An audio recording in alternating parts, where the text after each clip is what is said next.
At a wedding we attended, my husband spent the entire evening glued to his female coworker, dancing and laughing while barely noticing me. When someone asked if he was married, he casually replied, "Not really. It doesn't count when she's not interesting." The laughter filled the room. I stood there frozen. The next morning he woke up alone and I realized my worth. "Is he married?" the woman asked, loud enough for half the wedding reception to hear. I watched Asher glance at me, his wife of 4 years, then turn back to the stranger with that easy smile. "Not really. It doesn't count when she's not interesting." The words hung in the air while Joyce laughed beside him, her hand on his arm. I sat there, champagne glass frozen halfway to my lips, as the entire table erupted in laughter. That was 3 hours ago. Now I stood in our Beacon Hill apartment at 5:30 a.m., making his favorite breakfast, replaying those words while deciding exactly how interesting my revenge would be. Before we continue, if you've ever been dismissed as boring or not interesting by someone who should value you, please consider subscribing. It's free and helps us reach more people who need to hear this. Now let's see what Willow does next. The eggs sizzled in the pan, perfect whites with no crispy edges, just how Asher demanded them. My hands moved automatically through the routine I'd perfected over 4 years. Mash the avocado with exactly half a lime, a 1/4 teaspoon of salt. Spread it on whole grain toast at that specific golden brown shade. 1 coffee, dark roast, single sugar, oat milk. The same breakfast I'd made yesterday and the day before, and every day since we'd moved into this overpriced apartment that he insisted we needed for his image. His first alarm went off at 6:15. Then 6:20. Then 6:25. I listened to him groan and hit snooze again, knowing he'd blame me later for not waking him up properly. Through the thin walls of our apartment, I heard our neighbor's TV already blaring the morning news. Something about the stock market. Asher would want to know the numbers, would pretend to understand them over breakfast while texting Joyce about their morning meeting. I found myself staring at the receipt that had fallen from his jacket pocket yesterday. 2 lattes from the expensive place on Newberry Street, time-stamped 3:47 p.m. When did 1 coffee become 2? When did grabbing coffee with a colleague become a daily ritual that didn't include me? I tucked the receipt back where I'd found it. Let him think I was still the oblivious wife who never checked pockets, never questioned late nights, never wondered why Joyce's name lit up his phone more than mine did. At 6:45, Asher finally stumbled into the kitchen, hair sticking up at odd angles, already scrolling through his phone. No good morning. No kiss. Just a grunt of acknowledgement as he sat at our small dining table, thumb moving rapidly across his screen. "Joyce needs me to review her presentation before the morning meeting," he announced, not looking up. "Might be late tonight too. The Morrison project is heating up." The Morrison project. Everything was the Morrison project these days. I set his plate in front of him, watching as he took a bite without tasting it, eyes still glued to his phone. A notification popped up, Joyce's face in a tiny circle, smiling. He actually smiled back at the screen, a genuine warm expression I hadn't seen directed at me in months. "I have that wedding tonight," I reminded him. "The Blackwood wedding. You promised you'd come." "What?" He finally looked up, confused as if I'd spoken in a foreign language. "Oh, right. Yeah, of course. What time?" 6. The invitation's been on the refrigerator for 3 months. He was already back to his phone. "Joyce might come too. She knows the Blackwoods through some charity thing. That okay?" I watched him eat mechanically, responding to Joyce's messages between bites. Was it okay? Did it matter what I said? Joyce would show up regardless, in something tight and expensive, and Asher would light up like a Christmas tree the moment she walked in. Just like at his company holiday party. Just like at every team dinner, that somehow never included spouses anymore. "Sure," I said, turning back to the sink. "The more the merrier." At 7:15 he rushed out, leaving his half-eaten breakfast and dirty coffee mug on the table. "Late for Joyce's presentation," he called over his shoulder. Not goodbye. Not, "I love you." Not even "thanks for breakfast." Just Joyce. Always Joyce. I cleared his dishes, then sat at the table with my own coffee, opening my laptop. My Brookline Academy email showed 17 new messages. Parents wanting conferences, students submitting late essays, administrative reminders about standardized testing. My real life. The one where I was Miss Willow, respected and competent, where 7th graders actually listened when I spoke and parents thanked me for helping their children understand Shakespeare.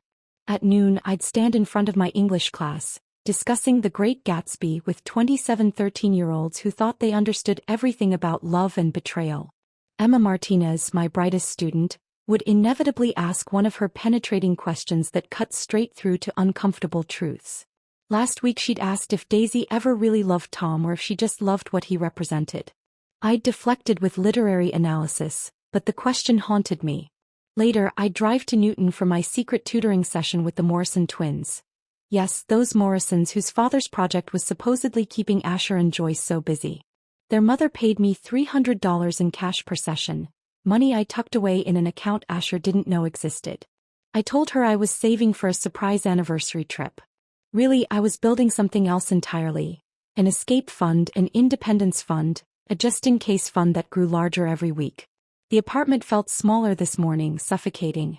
The exposed brick wall that had seemed charming when we'd moved in now looked like a prison wall. The designer furniture Asher had insisted on buying felt like props in someone else's life. Even the morning light streaming through our bay windows seemed false, too bright, illuminating a life that looked perfect from the outside but was rotting from within. I picked up my phone, scrolling through Asher's Instagram. There she was, Joyce, in a team photo from yesterday's lunch. Joyce, laughing at someone's birthday celebration I hadn't known about. Joyce, standing next to my husband at a conference I thought he'd attended alone. Joyce. The woman who'd somehow become more present in my marriage than I was. Tonight would be different though. Tonight, at the Blackwood wedding, surrounded by people who knew us as a couple, Asher would have to acknowledge me. He'd have to introduce me as his wife, sit next to me at dinner, maybe even dance with me if I was lucky. For a few hours, I'd exist in his world as more than the boring woman who made his breakfast and paid half his rent. I closed the laptop and headed to the bedroom to choose my outfit for the wedding. The black cocktail dress hanging in the closet would do. Simple, elegant, appropriate. Asher would glance at it later and say fine without really looking, the way he said everything these days. Fine. Adequate. Boring. But as I stood there, running my fingers along the fabric, those words from 3 hours in the future echoed backward through time. It doesn't count when she's not interesting. The valet took forever to bring our car around, and Asher checked his phone every 30 seconds, his jaw tightening with each passing moment. The Blackwood wedding venue loomed before us. A converted mansion with marble columns that stretched 3 stories high, lit from below with soft golden lights that made the whole building glow against the evening sky. Joyce just texted. She's already inside, Asher said, practically bouncing on his heels. We need to hurry. I adjusted my black dress one more time, the fabric suddenly feeling cheaper than it had in our bedroom. Other couples were arriving, the wives in jewel-toned gowns that caught the light, their husbands offering arms as they navigated the stone steps in heels. Asher was already walking ahead, his phone still in his hand. The ballroom doors opened to reveal a sea of round tables draped in ivory cloth, centerpieces dripping with white orchids and roses. A string quartet played something classical in the corner, the kind of music that made everyone lower their voices and feel more sophisticated. I spotted familiar faces from Asher's office, from my college days, from the neighborhood. Everyone looked polished, happy, coupled. Willow. Oh my God, finally. Sarah's voice cut through the murmur of conversation. My college roommate appeared in emerald green silk, her husband David trailing behind with 2 champagne flutes. She pulled me into a hug that lasted a beat too long, pulling back to study my face with the kind of concern that meant my concealer wasn't doing its job. You look tired, honey, she whispered, her hand still on my arm. Everything okay? Before I could answer, Asher was already scanning the room over my shoulder, his body angled away from our conversation. Sarah followed my gaze, watching my husband search the crowd with the intensity of someone looking for lost luggage at an airport. She's over by the bar, David offered helpfully, not realizing the weight of his words. Joyce, right? From your office? She was asking about you earlier, Asher. The transformation was instant. Asher's face lit up, his shoulders straightened, and suddenly he looked like the man I'd married. Animated, engaged, present. Except none of that energy was directed at me. I'll be right back, he said, already moving. Just need to say hello. Sarah and I watched him weave through the crowd, navigating tables and clusters of guests with purpose. David excused himself to find their seats, leaving Sarah and me standing there like abandoned lighthouses. "How long has that been going on?" Sarah asked quietly. "What do you mean?" The lie came automatically even though we both knew better. She didn't push. Instead she linked her arm through mine and guided me toward the bar, chattering about her kids, her new job, anything except the obvious. But I wasn't listening. I was watching Asher reach Joyce.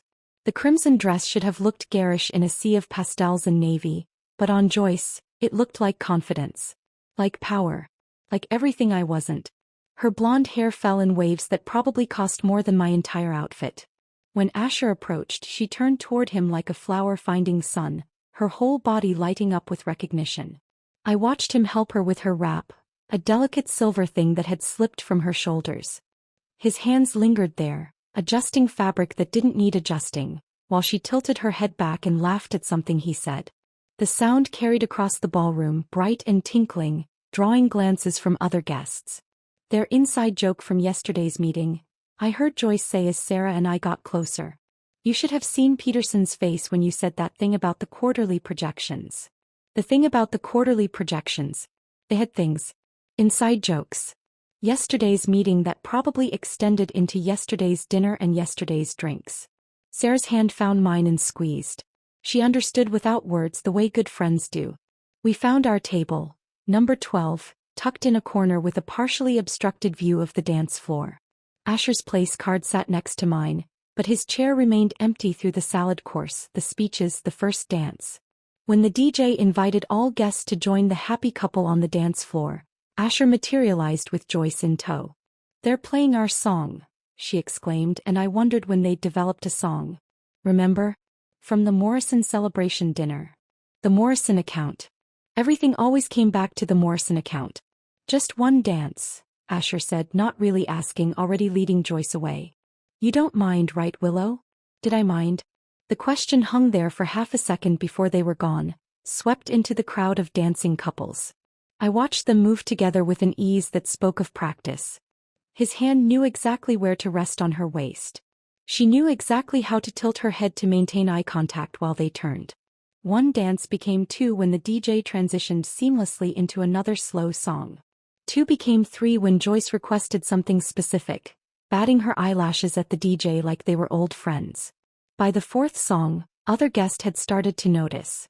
Conversations paused mid-sentence. Eyes tracked their movement around the floor.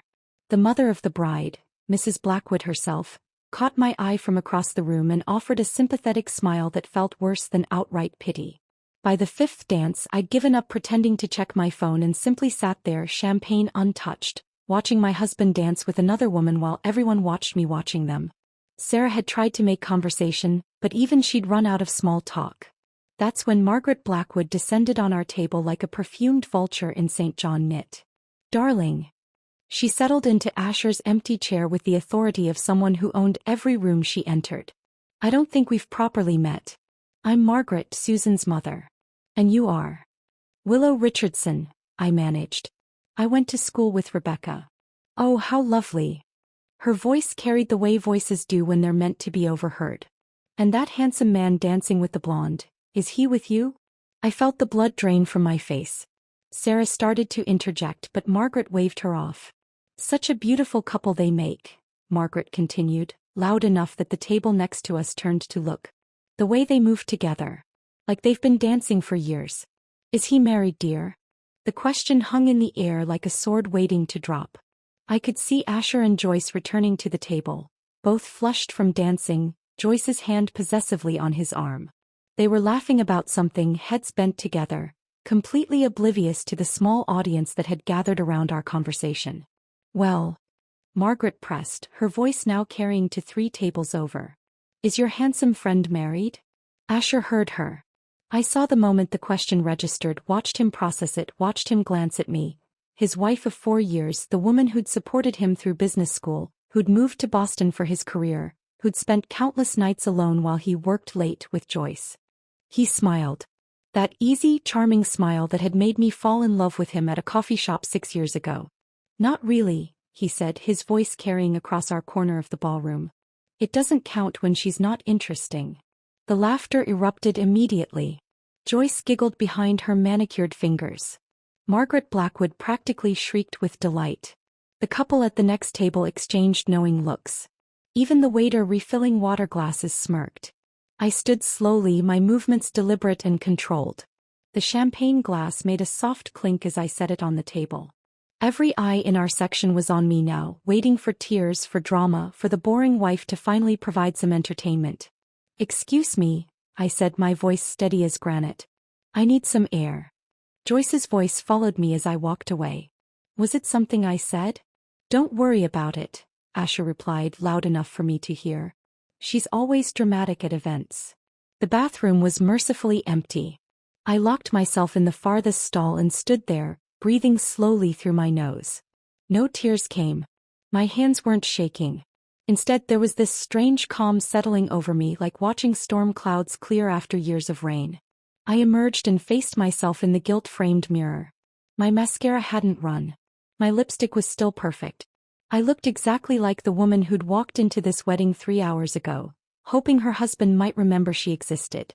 But inside, something fundamental had shifted. A door had closed. A decision had crystallized. I walked back through the ballroom without stopping at our table. Asher was back on the dance floor with Joyce, both of them laughing at something the DJ had said. Sarah caught my eye, started to stand, but I shook my head slightly. This wasn't her problem to fix. The valet seemed surprised to see me alone. "Leaving already, ma'am?" "Yes." I handed him the ticket. "Just me." The drive home should have taken 20 minutes. I made it last an hour, winding through Cambridge's quiet streets, windows down despite the sharp March cold.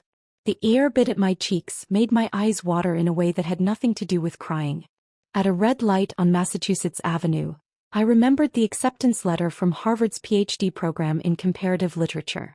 I'd been 26, eager, brilliant according to my professors. But Asher had just gotten into Sloan for his MBA, and we couldn't afford both programs. "Your career is more flexible," he'd said. "You can go back to school anytime." That was 5 years ago. The promotion at Wellington Prep that I'd turned down because it would mean evening classes, weekend grading, less time to support Asher's networking events.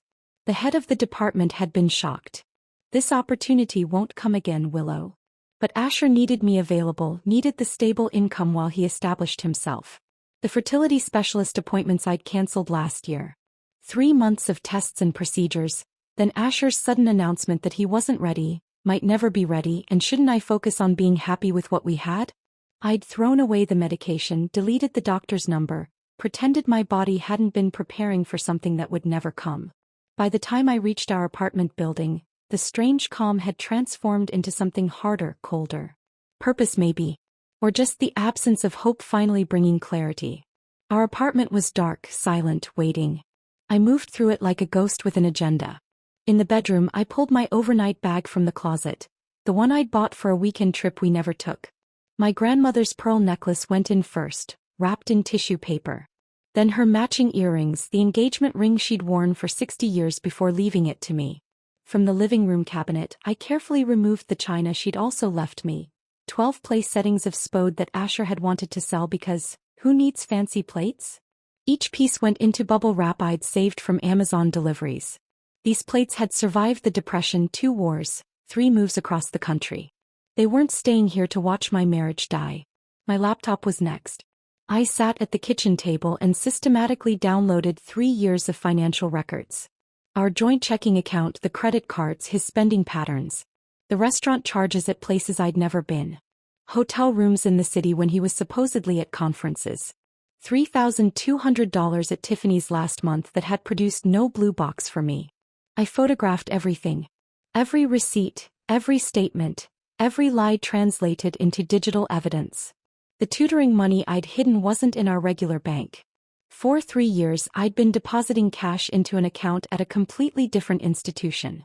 $27,000 from teaching entitled teenagers how to game the SAT system while their parents believed I was becoming a more centered person through yoga. The teaching awards from Brookline Academy went into a box. Excellence in Education 2019. Most Dedicated Teacher 2020.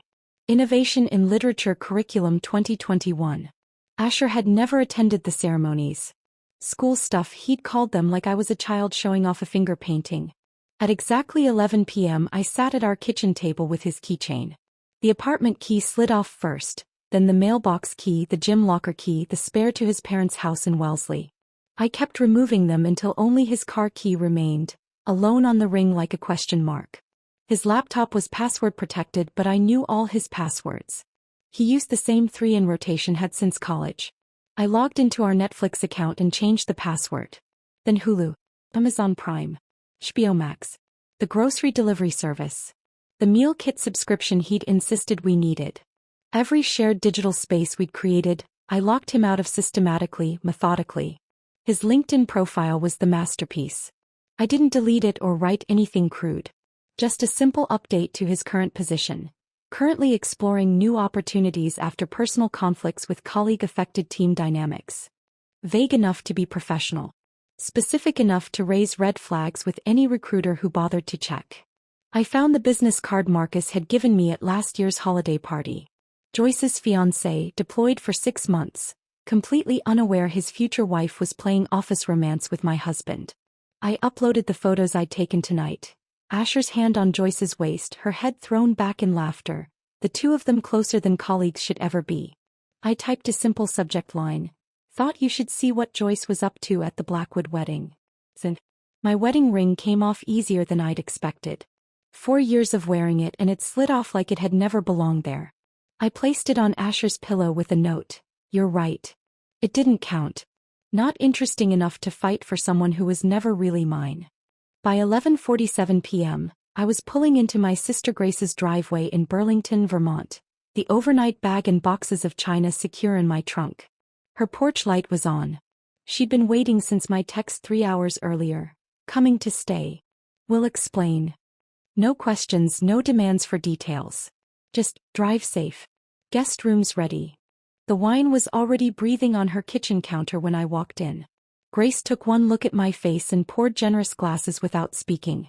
We sat at her farmhouse table, the one she'd rescued from an estate sale and spent months refinishing, and I finally let myself exhale.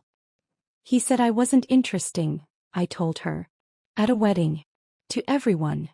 Grace's knuckles went white around her wine glass, but she just nodded. She'd never liked Asher, had called him aggressively mediocre, after meeting him the first time. I should have listened. I turned my phone off completely and slept like the dead in her guest room, surrounded by the quilts she made during her craft phase and the smell of lavender from her garden. For the first time in months, maybe years, I didn't dream about anything. The assault began at exactly 7:03 a.m. Grace knocked gently, holding my phone. It's been ringing nonstop since 6:30. 27 calls from the same number. Not Asher's number, though. I took the phone, saw the unfamiliar Boston number and knew immediately. He was calling from the apartment lobby. The keypad phone. Because he couldn't get in. I powered it on and the screen exploded with notifications. 43 missed calls. 19 voicemails. 67 text messages. The first voicemail was timestamped at 6:31 a.m. Willow, what the hell did you do to the locks? This isn't funny. I'm locked out of my own apartment. His voice was more confused than angry. Still in denial. The second at 6:45. Seriously, this is ridiculous. I have a meeting at 8. Fix the locks now. By 6:52, panic had crept in. My credit card just got declined at Starbucks. What's going on? Did you cancel my cards? At 7:01, full rage. You're insane. You can't just lock me out and steal my money. This is illegal. I'm calling the police. I'm calling a lawyer. You're going to regret this, Willow. You vindictive crazy. I deleted the rest without listening. Grace sat beside me reading the text messages over my shoulder. Most were variations of the same theme. Demands. Threats. Then buried among them, one from an unknown number. This is Joyce. I don't know what you told Marcus, but you've ruined everything. I hope you're happy. Marcus is her fiancé, I explained to Grace. Army. Deployed. I sent him photos from last night. Grace actually laughed. You sent evidence to the other woman's military boyfriend? Willow, I didn't know you had it in you. My phone rang. Asher again from the lobby phone. This time I answered. Finally. Willow, what is wrong with you? Open the door right now. Good morning to you too. I took a sip of the coffee Grace had made. Strong with real cream from the dairy down the road. Don't you dare. Where are you? Why aren't you here? The locks don't work. I removed your access. You'll need to make other arrangements. Other arrangements? This is my apartment. Actually, it's Mr. Kowalski's apartment. And as of this morning, you're no longer on the lease. Silence. I could hear his breathing, rapid and shallow. You can't do that. Already done. Check your email. 30 days notice to vacate. Mr. Kowalski was very understanding when I explained the situation. What situation? What did you tell him? The truth. That my husband publicly announced our marriage doesn't count because I'm not interesting enough. He seemed to think that was grounds for lease modification. That was a joke.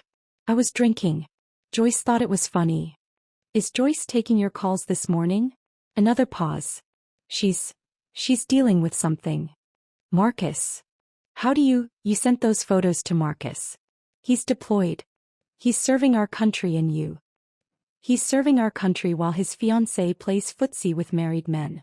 He deserved to know. You've ruined everything. My reputation, my job. Interesting people handle their own problems, Asher. Have to go. My sister's making breakfast. Willow, wait. I hung up and blocked the lobby phone number. Then I called Mr. Kowalski myself. Miss Willow. His Polish accent was thick with sympathy. I sent email like you asked. 30 days he's out. You want I should change locks anyway? That won't be necessary. The digital locks are already updated. Good. You know, my wife, she never liked him. Said he had eyes like snake. Wandering eyes. By 9 a.m. my phone was buzzing with a different kind of call. Sarah, breathless with gossip. Willow, you're not going to believe this. David just told me he works in HR, remember? Joyce has done this before. 3 times. At her last firm, she caused a whole sexual harassment lawsuit between 2 married executives who were fighting over her. The firm transferred her to Boston to avoid the scandal. I sat up straighter. She's done this before? It's like her thing. She targets married men in positions of power, creates these emotional affairs, then plays victim when things explode. David says there was already paperwork started to transfer her to Denver because someone filed a complaint last month. Not about Asher. About her behavior with a different married manager. Asher was just another target? The easiest one probably. David says everyone at the office knew about them. The late meetings, the lunches, the constant texting. Joyce apparently told people you were separated, that the marriage was already over.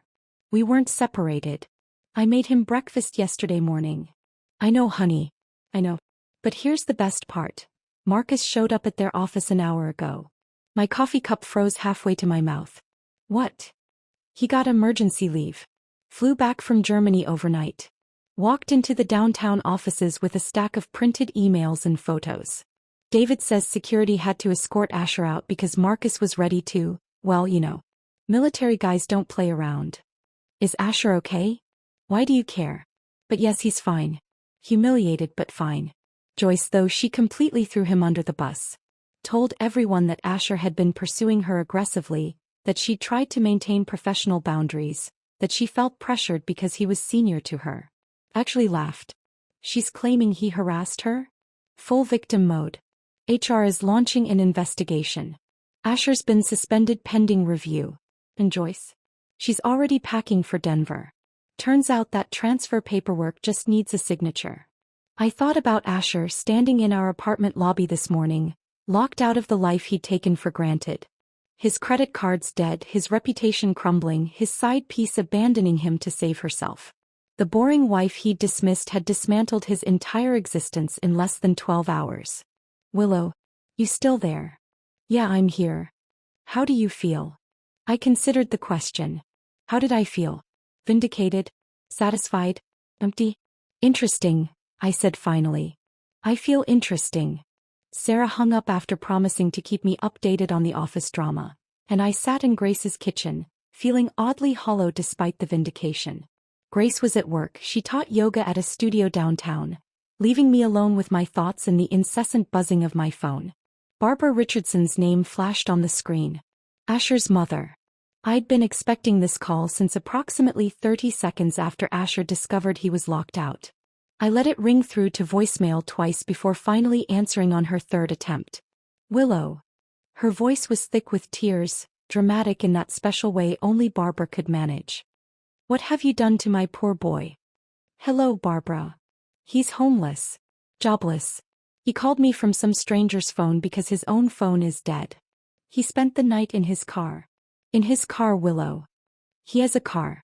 That's more than some people have. How can you be so cruel? After everything we've done for you, welcoming you into our family. Barbara, your son told a room full of people that our marriage doesn't count because I'm not interesting enough. There was a pause. I could hear her breathing, calculating her next move. Men say things they don't mean when they're drinking. Richard once told me I looked like his mother in a certain dress. Did I lock him out of the house? No. Because marriage is about forgiveness. Richard. Asher's father, who'd had 3 affairs that Barbara knew about and still pretended didn't happen. The Richardson family motto should have been accountability is optional. He wasn't drunk, Barbara. He meant every word. You're throwing away 4 years over one comment? That's childish, Willow. Marriages have ups and downs. You work through them. Like you worked through Richard's secretary? Or the tennis instructor? Or that woman from his book club? Silence. Then, how dare you? I dare because I'm done pretending dysfunction is normal. Asher learned from the best, didn't he? That wives should just accept whatever scraps of respect their husbands throw them. She hung up on me. 20 minutes later, my own parents called. I'd been dreading this more than Barbara's theatrics. Mom's contact photo. Us at last Christmas both smiling made my stomach twist. Sweetheart, Mom began, her voice carefully neutral. Asher called us. Of course he did. He explained about the misunderstanding at the wedding. Misunderstanding? He publicly declared I wasn't interesting enough to count as his wife. Dad's voice joined the call. He must have been on speaker. Willow, honey, men sometimes say foolish things. But you have to ask yourself, did you try hard enough to keep his interest? The words hit like ice water. Excuse me. Well, Dad continued, oblivious to the damage he was causing, relationships require effort from both sides. Maybe you got too comfortable. Stopped making an effort. When's the last time you surprised him? Dressed up for him? I made him breakfast every morning at 5:30 a.m. I supported him through business school. I gave up my PhD for his career.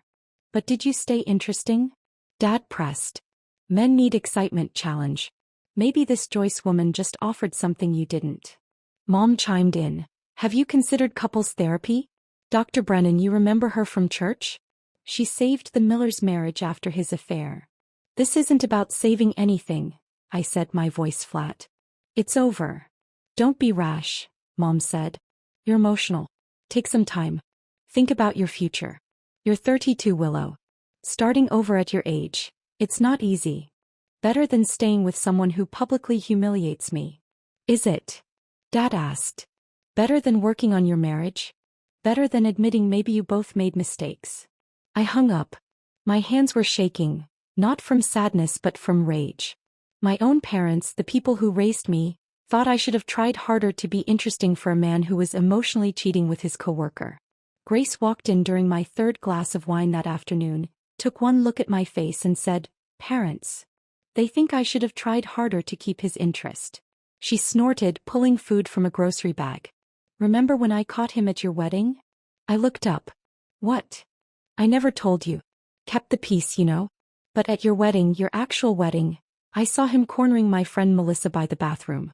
Hand on the wall beside her head, leaning in close, telling her she had beautiful eyes. My wine glass stopped halfway to my mouth. At our wedding? I told him to back off. He laughed, said he was just being friendly.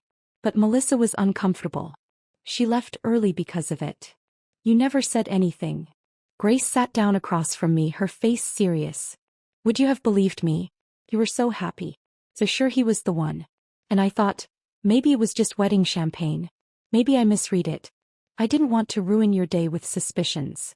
For years, I whispered. 4 years of signs I ignored. My phone buzzed. An email from Asher, the subject line, please read important. Against my better judgment, I opened it. Willow, I know you're angry. But what you're doing is destructive and unnecessary. Joyce meant nothing. She was just a friend who understood my work stress. You were always so focused on your teaching your students. You didn't understand the pressure I was under. I said something stupid at the wedding, yes, but haven't you ever said something you didn't mean? We have 4 years of history. An apartment. A life. Don't throw it away because you're hurt. I'm willing to forgive you for the locks, the money, the humiliation at my office. We can start fresh. But you need to stop this vindictive behavior now. Asher. I read it twice, marveling at the mental gymnastics required to make himself the victim. He was willing to forgive me for responding to his public humiliation. The delusion was almost impressive. That evening, a notification from our bank made my blood run cold. Large withdrawal from joint savings. I logged in immediately. $3,000 transferred out this morning. Then another $2,000 this afternoon. He was draining what was left before I could stop him. I called the bank, but they explained that as a joint account holder he had every right to withdraw funds. Unless I could prove fraud, which I couldn't, the money was gone. I pulled up 3 months of statements, really studying them for the first time. Charges at hotels in Boston during conferences that were supposedly in other cities. Restaurant bills for 2, always 2 at places I'd never been. Theater tickets, concert tickets, even a wine tasting weekend in the Berkshires last month when he'd said he was visiting his brother. I screenshot every suspicious charge, every hotel receipt, every dinner for 2 that I'd never attended. The Berkshires trip hurt the most. I'd spent that weekend helping my teacher friend prepare her classroom for the new school year while Asher was supposedly bonding with his brother in Connecticut. The evidence file on my laptop grew thicker with each discovered lie. My phone rang just as I finished documenting the last 3 months. Unknown Boston number. Hello. Mrs. Richardson? This is Margaret Blackwood, the wedding gossip queen. I braced myself for another round of humiliation. Margaret. Dear, I owe you an apology. Her voice was different, softer, without its usual theatrical edge. What happened at Susan's wedding was unconscionable. I provoked that situation and I'm deeply sorry. I didn't know what to say. Margaret Blackwood had never apologized for anything in her life. However, she continued, I thought you should know that several guests recorded the incident on their phones. The video is, well, it's making rounds through Boston society. Someone added a caption, how not to treat your wife. Your husband has become quite infamous. The video is circulating like wildfire, dear. The Pembertons' dinner party last night? It was all anyone could discuss. That Joyce woman's reputation is equally destroyed, of course. Pursuing a married man at a wedding? The audacity. She paused, then added quietly, I've been married 43 years, Willow. Richard has his faults, but he's never once failed to claim me as his wife. What your husband did, that wasn't just cruel. It was cowardly. You deserve better, and frankly, I should have said so at the wedding instead of stirring the pot. Thank you, Margaret. I'll keep you informed of any developments. Boston society has a long memory for scandals like this. She hung up, leaving me stunned. Margaret Blackwood, the woman who lived for drama, had just become an ally.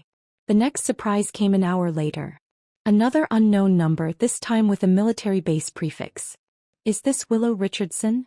Yes. This is Marcus Torres, his former fiancé. My stomach tensed. Marcus. I'm sorry about. Don't apologize. You did me a favor. I'm calling because I think we might be able to help each other. Help each other? I've been going through Joyce's emails. She forwarded a lot of work correspondence to her personal account. There are messages between her and your husband that, well, they're enlightening. They called us convenient. Both of us. Said we were stable but boring and good for their careers. Each word felt like another piece clicking into place. They discussed us like we were furniture. Useful but replaceable. There's one thread where your husband promises to recommend Joyce for a senior position once he makes partner. In exchange for her continued attention and discretion. Dated 6 weeks ago. He was trading career advancement for an affair? Looks like it. I'm sending you everything. Use it however you need. And Willow, there's something else. Joyce did this at her previous firm in Chicago. And the one before that in Miami. It's a pattern.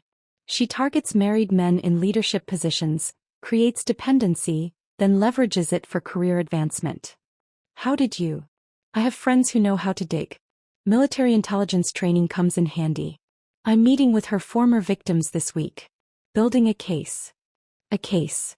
She destroyed our relationships for sport and profit. That has consequences. I'll be in touch. He hung up before I could respond. Within minutes, my email dinged with a zip file labeled evidence. 23 email threads between Joyce and Asher, each more damaging than the last. The next morning brought another unexpected turn. I arrived at Brookline Academy early, hoping to prep for my classes in peace. Instead, I found the principal, Dr. Martinez, waiting in my classroom with coffee and a gentle smile. Willow, word travels in our community, she began carefully. Several parents have reached out expressing support. They're appalled by what happened. My cheeks burned. The parents know? Margaret Blackwood's granddaughter is in your third period class. Margaret has been vocal about the situation. I wanted to disappear into the floor. However, Dr. Martinez continued, this has led to something positive. 3 families have specifically requested you for private tutoring. The Morgans, the Chens, and the Williamses. All full SAT prep packages. At $300 per hour, that was nearly $10,000 in potential income. Additionally, she pulled out a business card. Andrea Williams is a partner at Williams, Frost & Associates. She asked me to give you this. She's offering pro bono legal services for your divorce proceedings. I took the card, speechless. Her exact words were, women need to support women who know their worth. She also mentioned she'd handled several cases against your husband's firm. Apparently, they have a history of protecting employees who engage in inappropriate conduct. That afternoon, I met Andrea Williams at her office, a sleek space overlooking the harbor. She was everything I wasn't. Tall, commanding, with the kind of presence that made courtrooms quiet down. I've reviewed the preliminary information, she said, spreading documents across her conference table. Your husband made several critical errors. The joint account drainage, the LinkedIn manipulation, the public humiliation. All documented. With the evidence from Marcus Torres and the video from the wedding, we have a solid case for fault-based divorce with significant penalties. I don't want his money. I just want out. Noble but foolish. He's been spending marital assets on his affair. You're entitled to compensation. Let me handle the legal strategy. You focus on rebuilding. That evening, back at what would soon be Asher's former apartment, I decided to grab the last of my things. I still had keys, physical ones he couldn't digitally revoke. The place felt different, smaller somehow, like it had already forgotten me. In the bedroom closet, behind his collection of expensive suits, I noticed a shoebox I'd never seen before. Inside was a leather journal, the kind pretentious people buy to document their important thoughts. I opened it to a random page. Year 3 with W. Maintain status quo until senior partnership. She provides stability, respectability. Parents approve. After promotion, reassess. J shows more promise for long-term advancement. W2 content with teaching. No ambition. 5-year exit strategy on track. My initials reduced to a letter. Our marriage reduced to a business plan. I photographed every page, my hands steady despite the rage building in my chest. His own handwriting, his own words, plotting my disposal like I was an outdated laptop. The journal's last entry was dated just 2 weeks ago. W still clueless. Joyce agrees to Denver after my promotion. Fresh start. No dead weight. I closed the journal, placed it back in the shoebox, and took it with me. This was evidence now, not just his private thoughts but a written confession of fraud. Emotional, financial, marital fraud spanning years. Andrea Williams called that evening as I was organizing everything for our legal strategy. The papers are ready, she said, her voice carrying that lawyer's edge that meant business. Process server is scheduled for Sunday, 1 p.m. Your husband's parents' address, correct? Sunday dinner, I confirmed. He never misses it when he needs comfort. Perfect. Nothing like a family audience for accountability. Sunday arrived gray and drizzling, matching the mood perfectly. At 1:07 p.m. my phone rang. Barbara Richardson, right on schedule. You vindictive witch, she screamed before I could say hello. How dare you humiliate him in our home? In front of his father, his brother, the children. Barbara, your son humiliated me in front of hundreds at a wedding. This seems proportionate. He was served divorce papers at our dining table. During grace. Father Murphy was here. Even better than I'd imagined. Public humiliation apparently runs in your family, Barbara. He gave it out, now he's getting it back. You've destroyed him. His career, his future. He destroyed those himself. I just stopped hiding the debris. She hung up on me, but not before I heard Asher yelling in the background about calling his lawyer, about defamation, about destroying me in court. Monday morning, my recruiter friend Diane texted me, "You need to see this." She sent a screenshot from LinkedIn. Someone had captured Asher's profile during the brief window when I'd edited it. Currently exploring new opportunities after personal conflicts with colleague affected team dynamics. The screenshot was circulating through Boston's professional networks with the wedding video attached. The comments were brutal. "This is why we need better HR policies. Imagine destroying your marriage and career for an office affair. My company would never hire someone with this judgment. That poor wife. At least she got out." Diane's next text, "His profile views dropped 90% this week. Recruiters are actively avoiding him. That video plus the LinkedIn edit? He's radioactive. Even his uncle's insurance firm withdrew their offer," she added. "Nobody wants the liability." Wednesday was the mediation meeting. Andrea had prepped me extensively, but nothing could have prepared me for seeing Asher again. He looked smaller somehow, his suit wrinkled, his perfect hair unkempt. Joyce's absence was palpable. She'd refused to attend, claiming she was the victim in all this. His lawyer, a tired-looking man named Gerald, opened with standard demands. "My client seeks a clean division of assets 50-50, and spousal support given Mrs. Richardson's higher earning potential as a teacher with tutoring income." Andrea actually laughed. "Your client wants support? Let's review, shall we?" She spread bank statements across the table with theatrical precision. Mrs. Richardson paid 70% of household expenses during Mr. Richardson's MBA program. 70%. She highlighted line after line with a yellow marker. Rent, utilities, groceries, even his student loan payments. All while maintaining her teaching position and taking on extra tutoring to support them. That was a mutual investment in their future. Gerald started. A future he was planning to abandon. Andrea produced the journal, photocopied and bound like a court document. Page 47, dated 18 months ago. 3 more years until partnership, then exit strategy from W. Page 63. W's stability useful for appearance of settled family man, important for senior partnership. Page 89. Joyce shows more promise for power couple dynamic. Gerald's face paled. Asher's face went red. "That's private." She stole. "Your client documented his intention to commit marital fraud," Andrea continued. "Using his wife for financial and social stability while planning abandonment. Joyce's name appears," she paused for effect, 247 times across these pages. That's roughly once every 3 days for 2 years. "This is ridiculous," Asher exploded. "She contributed nothing. I was building our future while she played with 7th graders. She's bitter because I found someone actually interesting." Mr. Richardson, the mediator, a stern woman named Judge Chin, interrupted. "You've just admitted to the affair on record." Andrea smiled like a shark. "Would you like to discuss the $47,000 in marital assets spent on this interesting woman? Hotels, dinners, jewelry from Tiffany's. That was for clients. Client Joyce Williams? Because these receipts show 2 dinners. Always 2 at restaurants where Mrs. Richardson was never present." Gerald whispered urgently to Asher, but he was beyond listening. "She locked me out. Changed my LinkedIn. Destroyed my reputation." "You destroyed your own reputation," I said, speaking for the first time. My voice was steady, calm. "I just stopped covering for you." Before he could respond, Andrea's phone buzzed. She glanced at it and her shark smile widened. Interesting timing. Joyce Williams just released a statement through her company's HR department. She read from her phone, "Mr. Richardson's persistent advances created an uncomfortable work environment.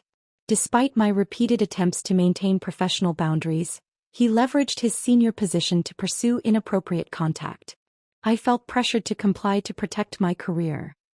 "That's a lie," Asher stood, his chair scraping against the floor. She pursued me. She has emails suggesting otherwise, Andrea continued. Edited of course but compelling. She's claiming harassment, hostile work environment, potential quid pro quo. Your former company is launching a full investigation. Gerald closed his briefcase with the sound of defeat. We need to recess. My client needs to address these new allegations. Of course, Andrea agreed. But our position is clear. Mrs. Richardson keeps all premarital assets, her savings, her earnings. Mr. Richardson keeps his debt, his ruined reputation, and whatever Joyce left him with. As we gathered our things, Asher grabbed my arm. Willow, please. You know me. You know I'm not what she's saying. I looked at him, really looked at him. The golden boy who'd charmed me 6 years ago was gone. In his place stood a desperate man whose carefully constructed life had collapsed in less than 2 weeks. I don't know you at all, I said quietly. I never did. Andrea guided me out while Asher called after me, his voice breaking with panic. The sound followed us down the hallway, echoing off marble walls that had witnessed 1,000 broken marriages but probably few as thoroughly destroyed as ours. Outside the building, Andrea turned to me. Joyce won't stop with that statement. She's going to bury him to save herself. By next week he won't be able to get a job serving coffee in Boston. He was right. 3 days later, the full HR report leaked. Joyce had submitted edited texts, selective emails, even a recorded phone call where Asher's words were cut to sound predatory. His former company issued a statement distancing themselves. His professional networks evaporated overnight. The headline in Boston Business Weekly read, "Former rising star faces multiple investigations." Asher's professional obituary, really. I folded the newspaper and left it on Grace's kitchen table, feeling nothing but a distant kind of relief, like hearing about a storm that passed without touching your house. 6 months had passed since that mediation meeting. The divorce was final. I'd kept my maiden name, Turner, on everything except the official paperwork, so going back to it felt like slipping into comfortable shoes I'd forgotten I owned. Burlington had become home in a way Boston never was.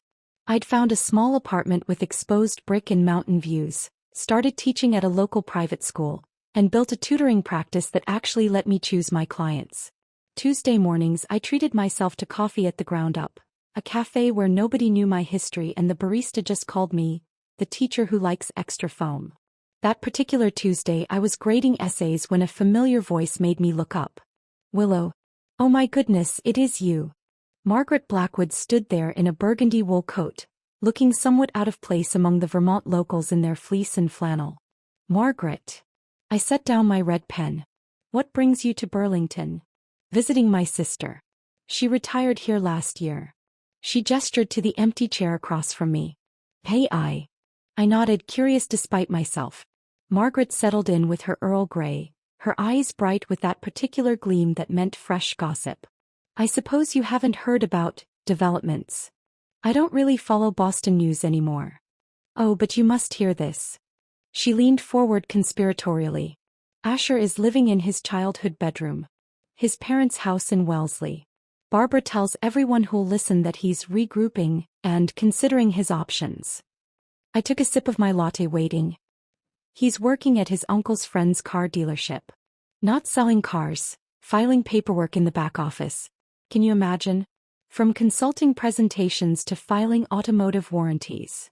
That's quite a change, I said neutrally. And he's dating someone new. Barbara describes her as simple but sweet, which in Barbara speak means she's appalled but desperate for him to move on. The girl's 23, works at a nail salon. They met when she did Barbara's manicure. 23. Barely out of college.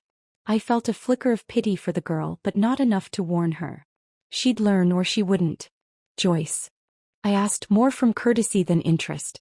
Transferred to Denver, then quietly let go 3 months later. Something about cultural fit issues. Last I heard she was bartending and trying to start a lifestyle blog. Margaret finished her tea and left with air kisses and promises to keep in touch that we both knew were empty.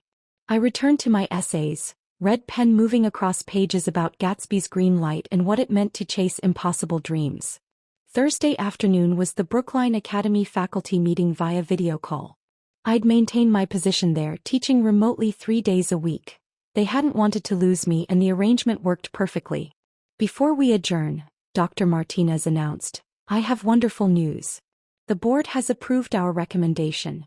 Willow Turner, would you please accept the position of English department head? My colleagues erupted in congratulations over their various screens.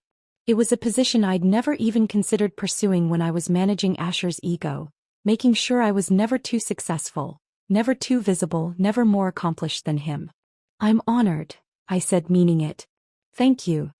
Your innovative curriculum proposals were extraordinary, Dr. Martinez continued. Particularly the cross-disciplinary project with the history department. Brilliant work. Brilliant. Not boring. Not uninteresting. Brilliant. That evening I was making dinner when my phone rang. Unknown number, Boston area code. I almost didn't answer, then curiosity won. Is this Willow? Willow Turner. Yes. This is Jake Morrison. I was Asher's roommate at Dartmouth. My hand tightened on the phone. Jake. I owe you an apology. A massive one. I should have warned you years ago. Warned me. About Asher. About how he talked about you. Jake's voice was strained, guilty. He used to brag about having a backup wife. Said you were perfect for the image he needed. Smart enough to impress people but too boring to leave him. Too grateful to have someone like him to ever cause problems. Each word confirmed what I'd already figured out, but hearing it from someone else still stung. He said boring women were perfect for marriage because they'd never have options. They'd always be loyal because who else would want them? Jake continued. I should have told you at the wedding. Hell, I should have told you at the engagement party. But bro code and all that toxic garbage. Why tell me now? Because I heard what he did to you. What he said at that wedding. And I realized my silence made me complicit. You didn't deserve any of it. Your revenge wasn't cruelty. It was just returning the same level of respect he'd shown you. Thank you, I said quietly. For telling me. There's more. He's been calling old friends, trying to borrow money, looking for job connections. Everyone's avoiding him. He did this to himself, but he still blames you. Says you destroyed his life over a joke. A joke. 4 years of marriage reduced to a punchline and he still called it a joke. Saturday afternoon I attended a reading at Phoenix Books, our local independent bookstore. The author was discussing historical fiction, weaving together stories of forgotten women who'd changed history from the shadows. I sat in the back row, notebook in hand, genuinely absorbed. Excellent question, the author said to someone in the front. About the agency of women who seemed powerless. Professor Shaw, would you like to address that from a historical perspective? A man stood, tall, early 40s, salt and pepper beard, wearing a tweedy jacket that should have looked pretentious but somehow didn't. His answer was thoughtful, nuanced, bringing in examples from his own research. I found myself leaning forward, captured by his perspective. After the reading, I was browsing the history section when a voice beside me said, "You were taking serious notes back there. Research or interest?" Professor Shaw stood there holding a stack of books that suggested he was a regular customer. Both, I admitted. I teach English, but I'm always looking for historical connections to make literature more relevant. His face lit up. Cross-disciplinary approach. Brilliant. I'm Daniel, by the way. Daniel Shaw. Willow Turner. We talked for 20 minutes about books, teaching, the challenges of making history matter to modern students. He listened intently, asked follow-up questions, laughed at my observation about teenagers thinking everything before 2010 was basically the Stone Age. Would you maybe want to continue this over coffee? He asked. I know a place that makes the best maple lattes in Vermont. I'd like that. If this story of sweet revenge had you cheering for Willow, hit that like button right now. My favorite part was when Willow left the wedding ring on Asher's pillow with that devastating note, knowing he'd wake up to a completely dismantled life. What was your favorite moment? Drop it in the comments below. Don't miss more thrilling stories like this. Subscribe and hit that notification bell so you never miss an upload. You never miss an upload. You never miss an upload. You never miss an upload. You never miss an upload.